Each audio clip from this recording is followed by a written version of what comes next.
Oke, bismillahirrahmanirrahim. Assalamualaikum warahmatullahi wabarakatuh. Good morning, student, and welcome back again with me, Subkhi, as your English teacher. And today, this is the materials. Okay, as usual, before we start our lesson, let's reciting basmalah together. Bismillahirrahmanirrahim.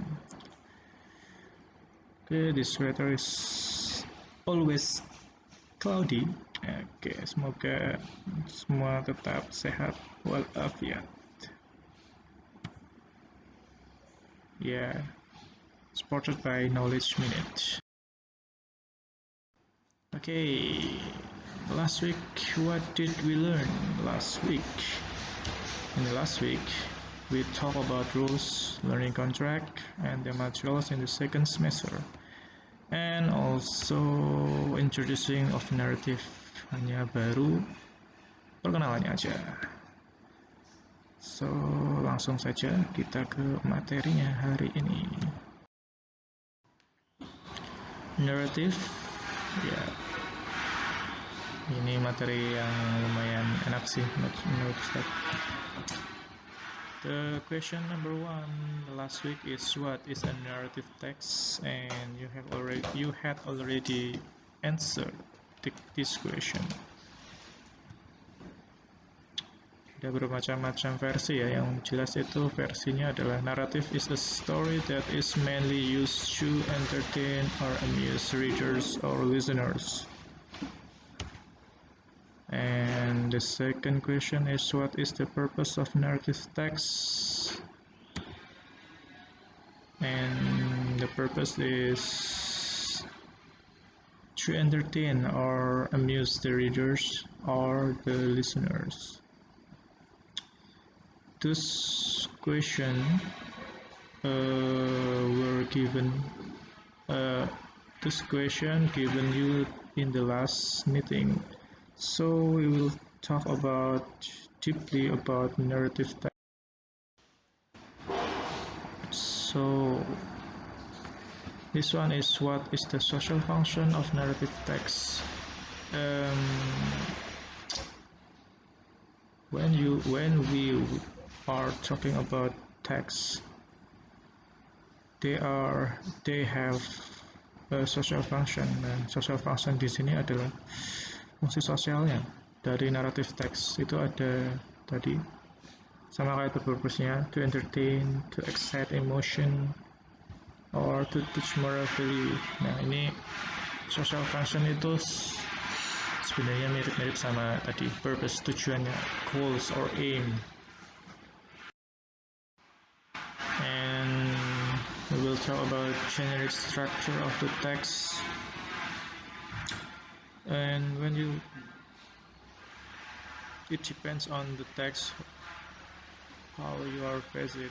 Misalnya kalau teksnya procedure itu ada title-nya di atas, misalnya how to make apa, terus di bawahnya ada materials and ingredients, materials or ingredients, dan di bawahnya lagi ada step by step. Nah, in narrative text it also has a generic structure. The first one is orientation, second part is complication, third is resolution. Okay, we will talk about one by one. The first one is orientation. Orientation tells the audience about who is the story and when the story is taking place and where the action is happening. So di orientation ini adalah kayak dalam awal-awal teksnya itu pasti ada, misalnya teksnya itu tentang Sangkuriang. Nah, siapa itu Sangkuriang? Pertama tuh ini diambil di daerah mana, misalnya di West Java, terus kapan ini terjadi dan gimana kejadiannya. Itu orientation, itu biasanya di first paragraph. Not biasanya sih, emang selalu terjadi di paragraf pertama. Next is complication. In this part, complications show the audience or readers the rising of the conflict or problem in story. Nah, Complication di sini itu ada kayak misalnya ada terjadi konflik di dalam naratif teks. Nah, kalau tadi contohnya Sangkuriang, konfliknya adalah ketika Sangkuriang itu diminta oleh ibunya, Dayang Sumbi, untuk mencari hati Kijang atau the heart of deer.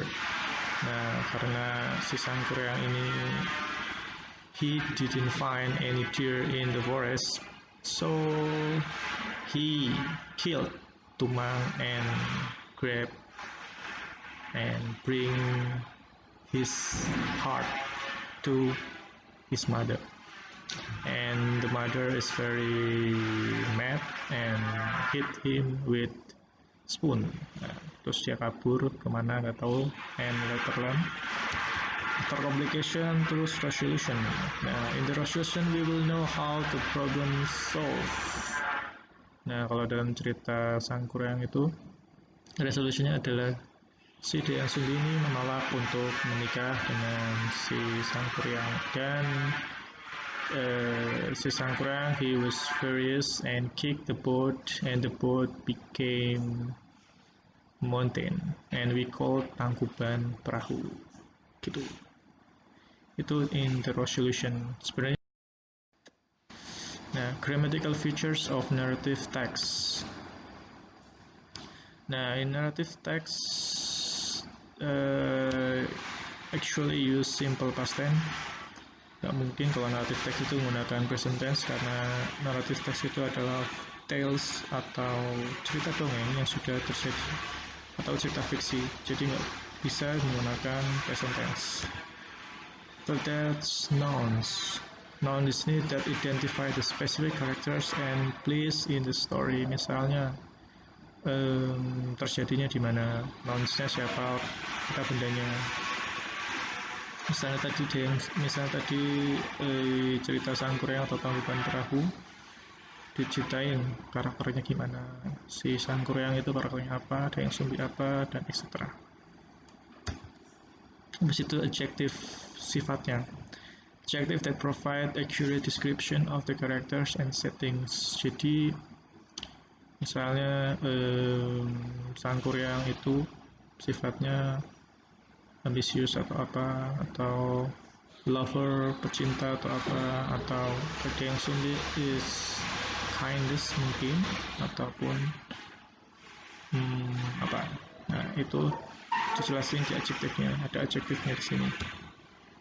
Terus verbs that show the action that occur in the story, and 10 words that connect event telling when they occurred. Ya harus ada waktunya, misalnya terjadinya kapan, biasanya itu di awal-awal kalimat. Misalnya di paragraf pertama bisa bilang long time ago, atau once upon a time, atau in the far far away, gimana. Misalnya di awal kalimat atau awal paragraf 1 dijelasin long time ago, once upon a time, atau it was happen in misalnya Three Kingdoms in China atau apa. Nah, dalam buku Break English itu kan ada yang namanya how about, ada namanya evaluation and reorientation. Sebenarnya dua section ini atau dua bagian ini dalam narrative text is optional. These two parts are optional in narrative text. It may be added and could not. Jadi boleh ada, boleh ditambahkan, dan juga boleh tidak diadakan. Tapi yang terpenting dalam narrative text itu ada 3 tadi. Ada tadi orientation, complication, and resolution. Ya. Untuk evaluation sama reorientation kalian bisa baca di buku Bright English page 91. Nah, itu dijelasin tadi apa itu evaluation dan apa itu reorientation. Yang terpenting itu 3 itu doang dalam chain extractor of narrative text. And this is pop quiz for today. Nah, kemarin yang dapat pop quiz itu hanya berapa orang sih? 20. Ya, 20 20 dari 60. Ya, hampir setengahnya lah, tapi lumayan. Nah, pop quiz ini is easy. You have to mention 5 titles narrative text that you know. Write down in comment section in YouTube and don't forget to mention your name and class. Jadi kalian cukup hanya menuliskan 5 judul narrative text yang kalian tahu. Terus di kolom komentar. Jangan lupa kasih nama dan kelas, misalnya Muhammad Sakif kelas 9